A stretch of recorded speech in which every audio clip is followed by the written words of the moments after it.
an article by Mr. Michael Snyder from the End of the American Dream blog, dated June 18th, 2024. The title of the article is 8 Signs That Extremists Are Taking Over Our Country. Article begins, it is happening all around us. Our nation is being radically transformed by people with extreme ideologies, and that should deeply alarm all of us. According to Google, an extremist is a person who holds extreme or fanatical political or religious views, especially one who resorts to or advocates extreme action. Sadly, the definition accurately describes many that hold prominent positions of power in our society today. In so many cases, individuals that have political beliefs that most ordinary Americans would consider to be very radical are going to extraordinary lengths to impose their views on all the rest of us. The following are 8 signs that extremists are taking over our country. Number 1.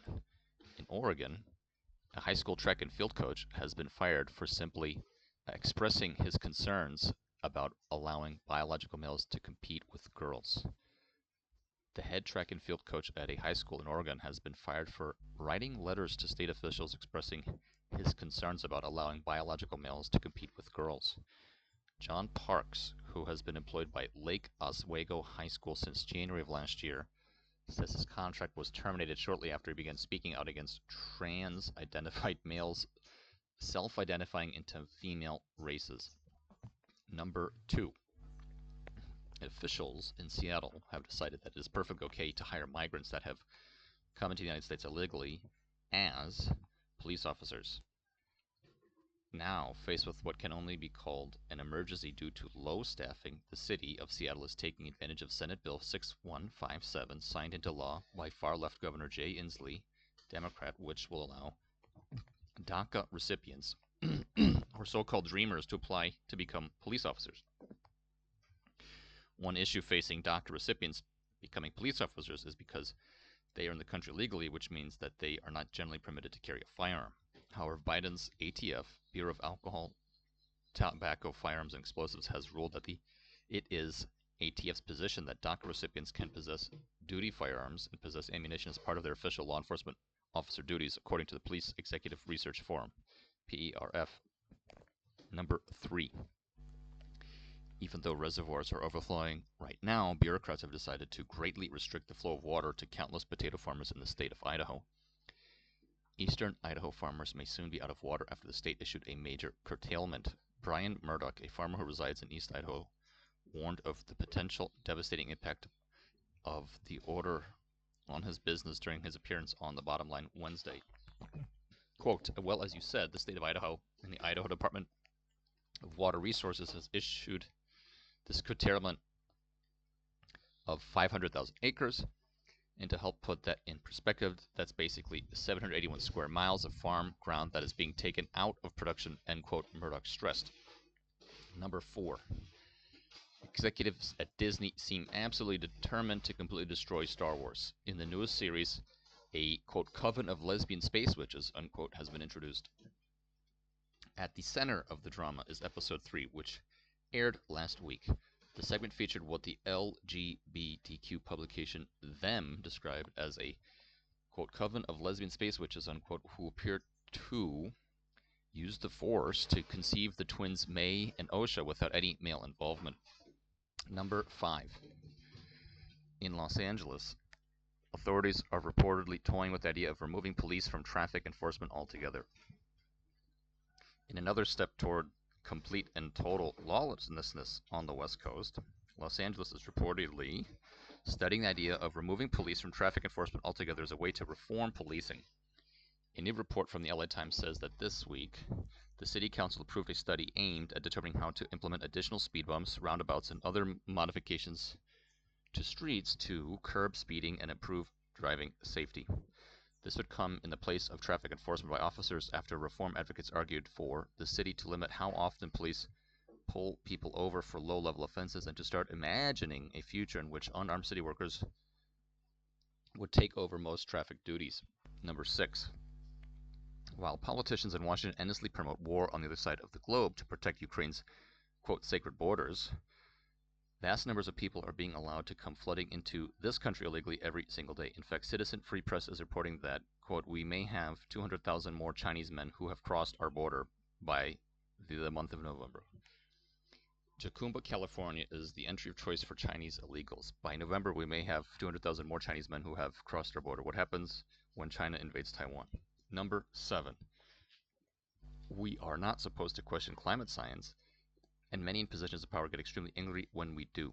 As Ken Ham recently explained, the modern climate change movement has essentially mutated into a religion that basically sees man as a blight upon the earth. Quote, what's going on here is the fact that the climate change movement is a religion. It's an anti-God religion based on evolutionary assumptions. It's a religion where man believes he will save himself and save the planet. And it's a religion that creates fear. Quote, he warned Worldview Matters listeners. Quote again, the modern climate change movement is a religion that worships man and worships the creation and basically sees man as a blight upon the earth. Quote, Ham described. Quote again, they let the creation have dominion over man. Their whole worldview is wrong. Their interpretation of the evidence is wrong, and it's going to have bad consequences for us, end quote. And here we are, number 8. At a time when they should be concerned with a myriad of rapidly growing national security threats, the federal agency that oversees the CIA, the FBI, and the NSA is focused on other things this month. Top intelligence agency in the United States is celebrating Pride Month by inviting agents to have a transgender flag painted on their nails, participate in a Pride Ally challenge, and learn from a non-binary Philippine activist who has taught children about her non-binary identity. A document exclusively obtained by the Daily Wire reveals. The intelligence documents outlines 9 different Pride Month activities held by the Office of the Director of National Intelligence, ODNI, a cabinet-level agency overseeing the rest of the IC, including the CIA, FBI, NSA, and intelligence components in each branch of the military. Over the course of the month, intelligence officers will have their nails painted with trans flags or even learn to crochet their very own pride flags. So, in conclusion, the article finishes, if my grandparents were alive today, they wouldn't even recognize our country. We now live in a society where up is down, down is up, high is low, and low is high. Unfortunately, the control freaks that are running things get quite upset when anyone dares to question why everything has been reversed. In my latest book, I have an entire chapter entitled Cultural Transformation, and I think that phrase very accurately describes what is happening to us. If you do not want extremists to be running things, the time to speak up is now, because once they get total control, you won't be able to do that. Michael's new book entitled Chaos is available in paperback and for the Kindle on Amazon.com. And you can subscribe to his Substack newsletter at michaelsnyder.substack.com. End of article. So this blog post from endoftheamericandream.com, his website, his blog, lists. So number 1, high school in Oregon. Number 2, Seattle Police Department. Number 3, water access to potato farmers in Idaho. Number 4, Disney's hijacking of the Star Wars genre, which they bought many years back already from Lucasfilms. Number 5, Los Angeles road conditions and traffic enforcement might be, it seems for number 5 that it seems that there's a huge upfront cost of having public works change the roads, which need to be approved by zoning, to then finally trim down on police officer hours. So it seems that there's an immense upfront cost versus just allowing police to police and create revenue by handing out tickets. Number 6 would be, 200,000. It says Chinese illegals. Number 7 would be the climate science as a religion. And then number 8 would be the NSA, the intelligence community, sort of zealously painting their nails. These are the 8 signs that extremists are taking over the United States of America, according to Michael Snyder on his blog.